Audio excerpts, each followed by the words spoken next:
this analysis on the conflicts arising at NGENO'S home after his death. Of course, we've seen a lot of controversial information. In fact, some people have forgot that it's not only NGENO who died, but several other people. Among them is Omurwa, Dikar, and many others, all right? So, of course, we had today the discussion in Parliament, people clashing over that.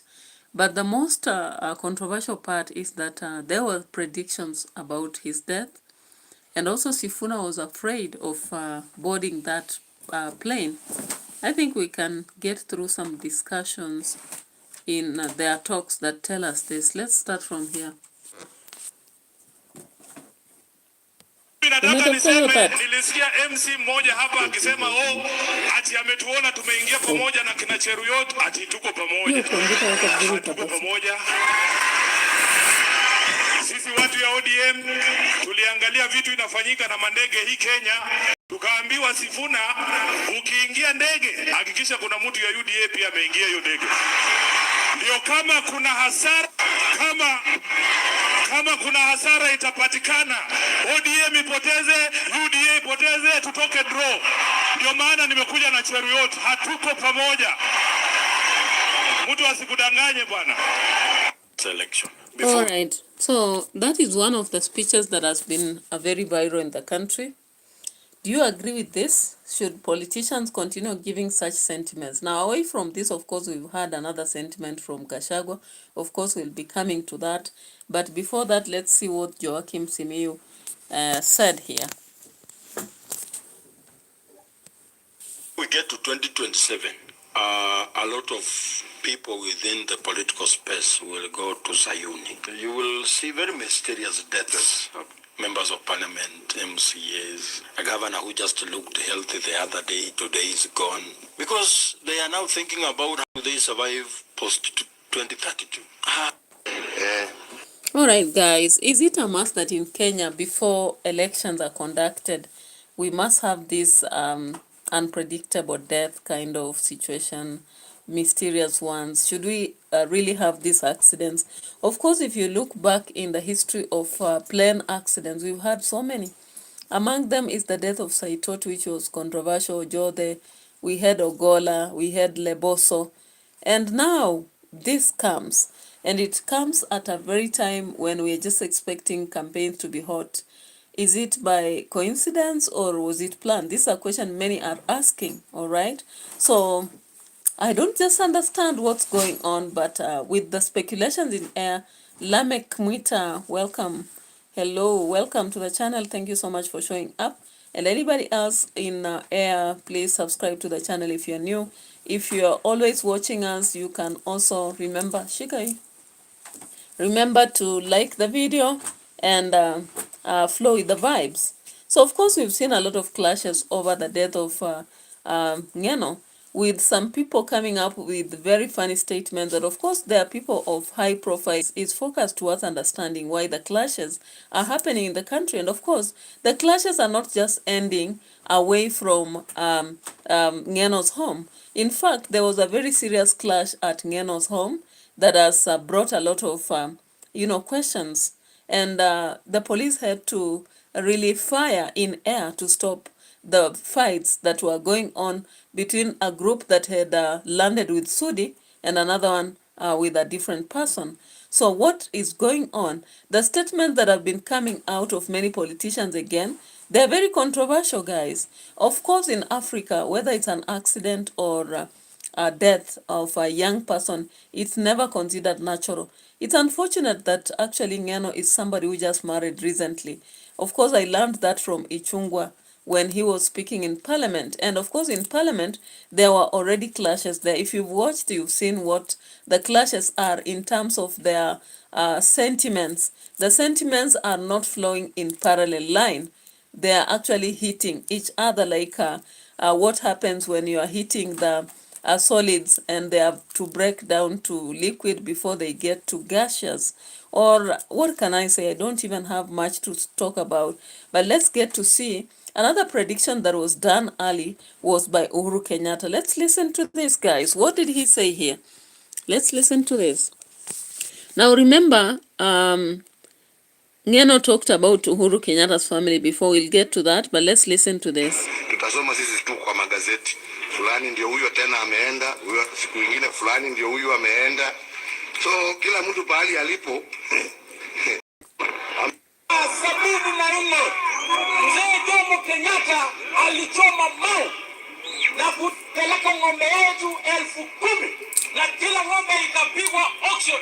Ng'ombe moja ilikuwa inaenda na shilingi 10. That was 1974. Tukapoteza ng'ombe lakini tulisamehe Mzee Jomo Kenyatta. Huyu ameenda. So kila mtu pahali alipo. Tutasoma sisi tu kwa magazeti, fulani ndio huyo tena ameenda, huyo siku nyingine fulani ndio huyo ameenda. So kila mtu pahali alipo. The evidence. Nemo has been killed. Uhuru amesema Ruto amebeba wizi, kuua watu, kuchukua mashamba ya watu. I believe, even though I don't have the evidence, Nemo has been killed because he refused to sign the land which has got rare minerals. Kule Kilgoris. Thank you, sir.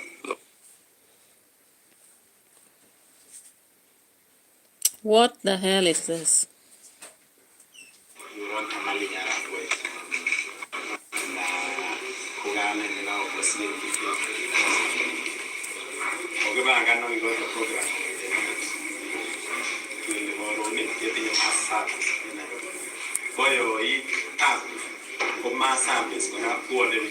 There is a slight changing program. Yes. In mass service, for that email, task, family is too good.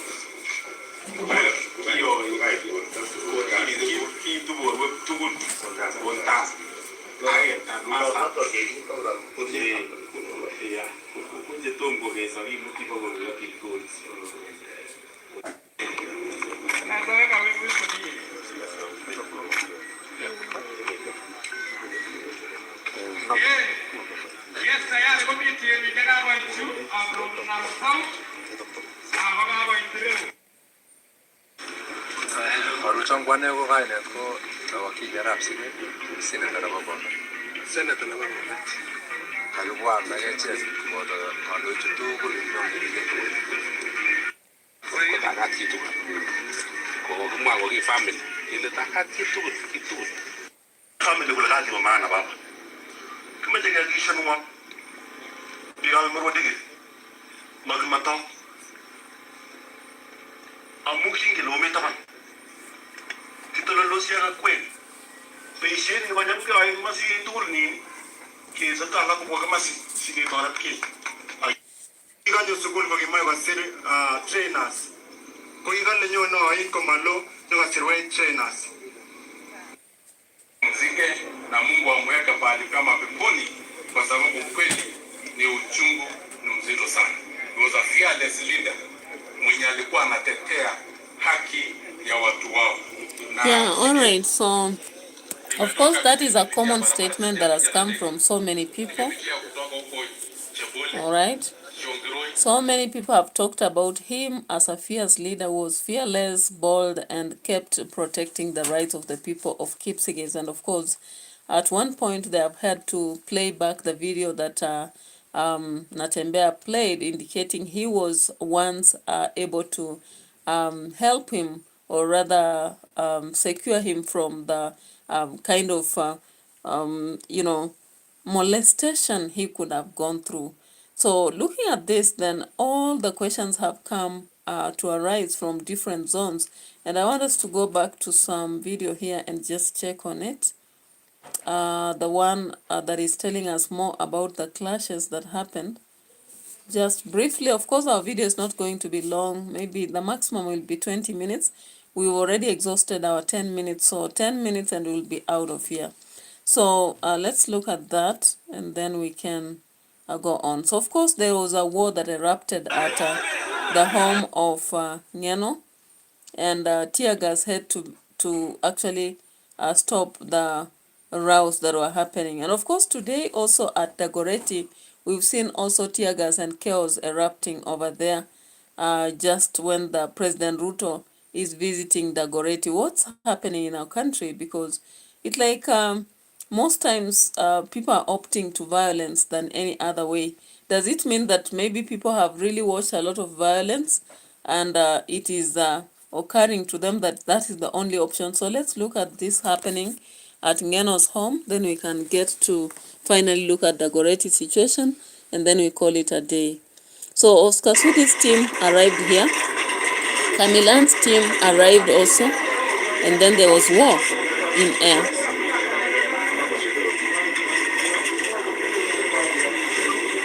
And of course, in the process, there was someone who was injured.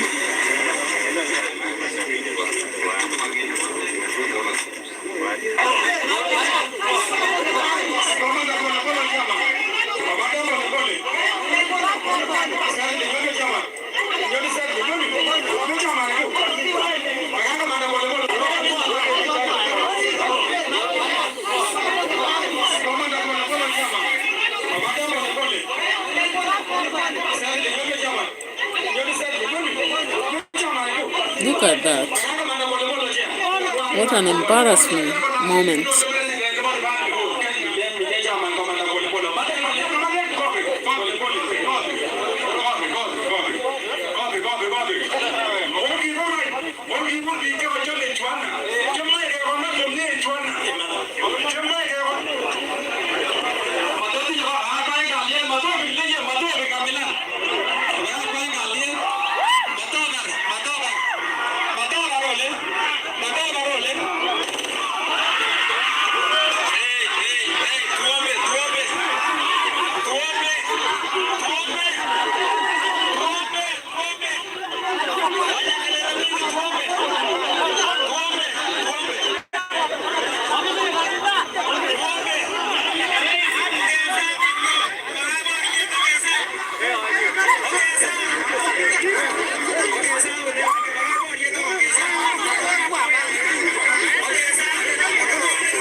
So it's quite unfortunate actually when Sudi's team and Camila and Johanna's team were actually had to confront each other at a funeral. It's quite an embarrassment for the leaders to do so.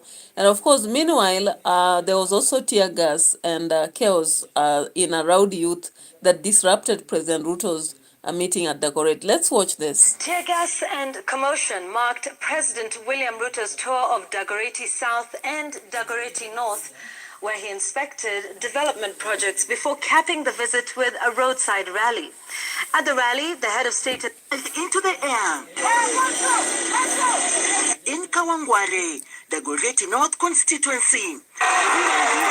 Moments after a section of youth attending President William Ruto's rally partially blocked the path of his motorcade, bringing the procession to a brief standstill.